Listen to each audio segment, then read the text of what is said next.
We are going to begin with, war, of course, because the Secretary of State for War, John Healey, delivered a speech at the Institute for Government yesterday to announce the biggest defence shake-up in 50 years.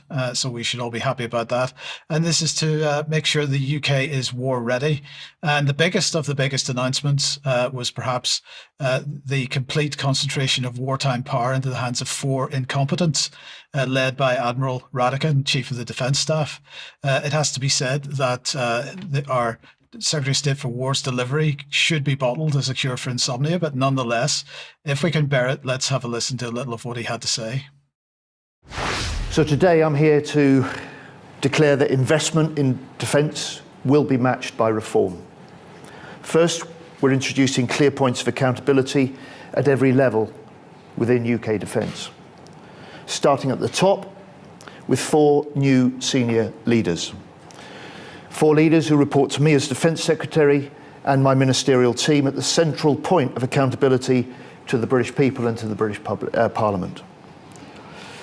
The Chief of the Defence Staff, who for the first time since this role was created, now commands the service chiefs, who will be the head of a newly established military strategic headquarters responsible for force design and war planning across our integrated force. The Permanent Secretary, our Principal Accounting Officer, who will run a leaner, more agile Department of State, with more policy muscle to lead arguments across Whitehall and with allies. We'll revamp the senior roles to elevate those into policymakers with broad portfolios and powerful mandates. Third, our new armaments director, who will fix procurement and drive growth, and I'll come back to the detail of the National Armaments Director in a moment. And fourthly, our Chief of Defence Nuclear, who will continue to lead and deliver the national nuclear enterprise within the recently established ring fence and freedoms. This new quad will lead a defence which is more concentrated on warfighting readiness and on deterrence.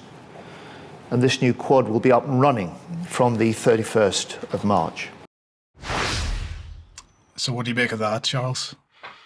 Well, he sounds rather like a packet of those fridge magnets where you're confined to being able to use only the same words regardless of what speech you're delivering. But I think on certainly the earlier bit, readiness to war, I think there's a sort of willful straying away from the more important issue, which is not necessarily readiness for war, because it would be easy to declare that you might consider yourselves to be ready. It's far more apposite, really, to be considering whether or not war is appropriate, sensible, or in any way going to improve anybody's life. And the answer to all of those, I think, would have to be no. Absolutely. Now, he was then, later in the speech, discussing the need to rearm. Let's have a listen. So sitting alongside the Permanent Secretary and the Chief of Defence Staff, they'll execute a £20 billion plus budget to build and sustain our national arms arsenal. Because at this time, we must rearm Britain. And I see this as a new FTSE 100 company within the MOD, tasked, if you like, with getting the very best capabilities needed into the hands of our frontline forces, delivering on our defence industrial strategy to create more defence jobs, more defence apprenticeships in every region and nation across the UK. Now, of course, he was completely silent about why we have to rearm Britain, and having spent our entire of our arsenal on helping Russia train what is possibly now the most effective fighting force in the world. I don't know if you agree with that, but I mean, we have effectively trained the Russian military in a way that we haven't trained the Ukrainians, because actually do we have anybody, Charles, in the military at the moment that has the experience to properly train the Ukrainians? That has what, sorry? Proper experience of this type of operation. I see. We shouldn't do. No, indeed. So anyway, but what's clear is that we're now officially, apparently, on a war footing. We need to make sure more people's lives and livelihoods are reliant on that war footing in order to maintain public support for the war policy. But maybe I'm just being too cynical about that. But this all follows the Paris get-together as European leaders are flailing around trying to work out what to do about Trump and Keir Starmer's article in the Telegraph here, where he declared his intention to send British troops to Ukraine openly for the first time. So he said, first, Europe must step up further to meet demands of its own security. So this is what Brian was talking about on Monday. It's what we've been talking about for many, many years. But he went on to say, so I'm heading to Paris with a very clear message for our European friends. We've got to show we are truly serious about our own defence and bearing our own burden. We've talked about it for too long, and President Trump is right to demand that we get on with it. So, as I say, Brian reminded us of this on Monday. It's a long-standing policy objective. It's one which successive British regimes have been encouraging alongside the European Commission and NATO, but which many EU member states have been pushing back on as hard as they can because it represents perhaps a step too far for their own national sovereignty. The question is if the Trump effect can push it over the line, and that remains to be seen. But anyway, Starmer went on to say, we did mention this, bearing our own burden.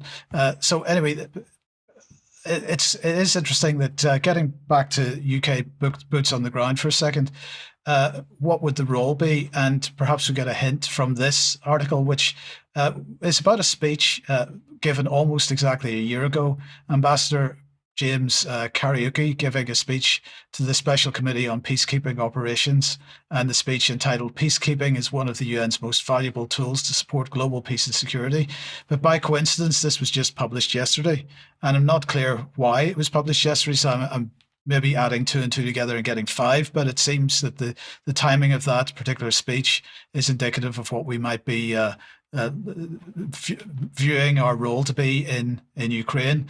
But in parallel with the EU gathering, of course, the United States and Russia met for their peace talks in Riyadh yesterday.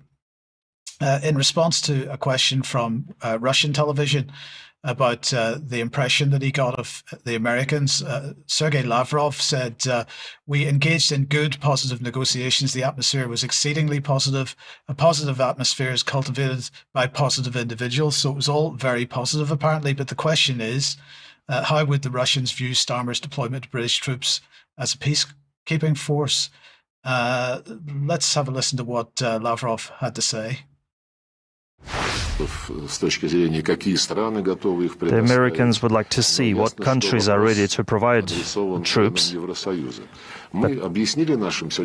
And today, at today's meeting, we explained and said that we noted very well that President Trump, in several of his speeches, the first among Western leaders, had said many times that drawing Ukraine into NATO is one of the main reasons of what is happening, that it's one of Biden's biggest mistakes. And had Trump been president back then, he wouldn't have let that happen. In this connection, we explained to our counterparts that President Putin had many times underscored that NATO expansion and Ukraine's entrance is a direct threat to the interests of the Russian Federation, a direct threat to our sovereignty. And for that reason, we said today, deployment of armed troops from NATO countries under any different flag, under an EU flag or under national flags, doesn't change anything. It's unacceptable to us.